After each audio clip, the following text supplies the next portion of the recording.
Now, with the global investment climate set to see a decline in Q3, attracting of private FDI to Africa is set to face challenges more so from a narrative perspective as investors look for more secure returns.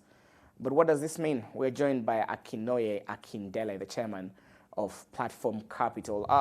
Thank you for joining us, sir, and thank you for making the time. The need to set a narrative to attract FDIs is very important for Africa's economic rebound. Why? Good afternoon. Thank you for having me today on CNBC Africa. And I think for me, this is always a pleasure to come on your show. Africa is a continent that offers a lot of opportunities and also promises a lot of opportunities. And unlike a lot of people don't, why a lot of people know about this, we've delivered a lot of returns. So for us, telling African stories is extremely important about what we have to offer, diverse opportunities, diverse in terms of partnership and collaboration, and also the perception that is a risky continent, either in terms of investment returns or asset protection, or even anything is one of the things that can affect the growth of this increased interest in Africa. So for us as Platform Capital Africa, we are Africa's most active tech investment firm. So Africa is our playground. Africa is our passion, ensuring that we're able to tell our stories to global investors, our global partners, to see that one, Africa is very attractive in terms of opportunity universe.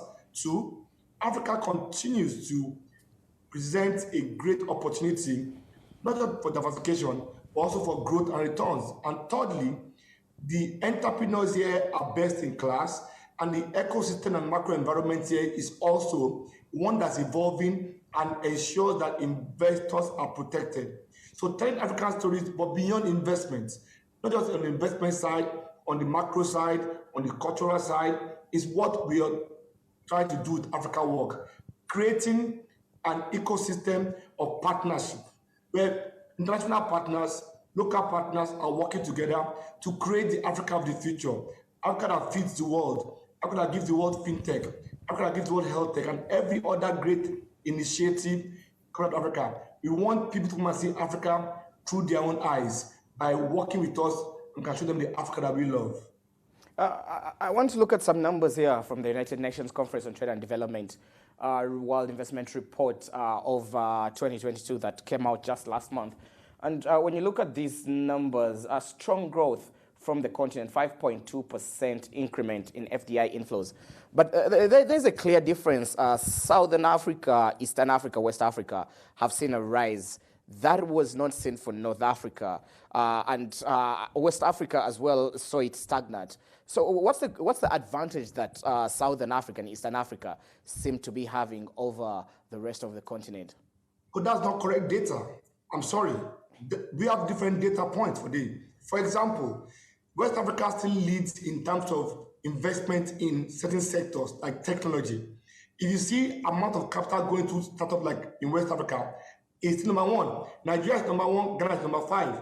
In South Africa, you have South Africa number 3, Kenya is number 3, and Tanzania, Uganda are 9 and 6. In North Africa, you have Egypt, you have Tunisia. Again, this is what we're saying. We have to tell our own stories. We have to show the world that there is growth happening in beyond the big 4, beyond Nigeria, Kenya, South Africa, and Egypt. We are seeing loads of initiatives, innovation, ideation from Uganda to Tanzania to Tunisia to other areas. And that's the point. It is not a growth that is driven by just one market alone. It's not just a Southern African or Eastern African growth. It's an African growth. It's an African narrative. Right now, innovation partnership is happening across board. We have a program called Unicorn Program, where, as I speak to you today, we are incubating entrepreneurs across 7 African markets at the same time. They are partnering, they are collaborating, they are ideating, they are accessing capital, they are rolling out products.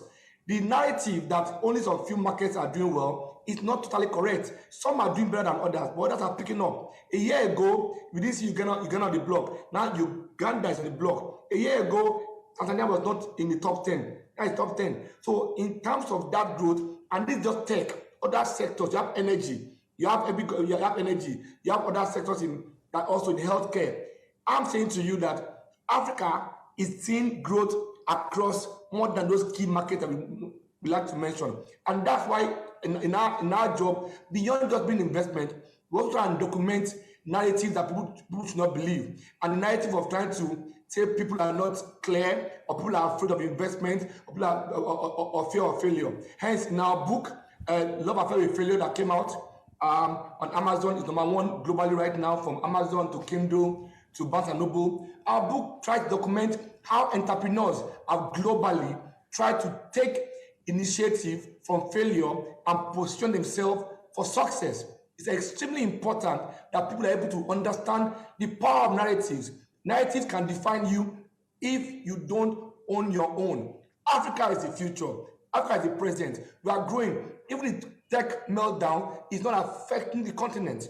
Even the tech meltdown, the continent is seeing record numbers of growth. It took African companies 11 months to raise $1 billion in 2019. In 2022, it took them just 2 months to raise $1 billion. That's interest in Africa, and we are proud of the entrepreneurs.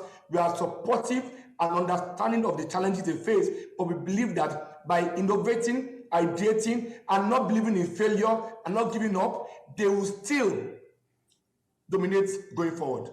Dr. Akindele, I'm definitely sending you a bill for that free book advertisement right there, that plug. But I want to look at areas of interest for FDI's inflow. And one key area that is around conversation lately in Africa, and we've seen the repercussions of that, is investment around green financing, the need for greenfield investment. That still remains low.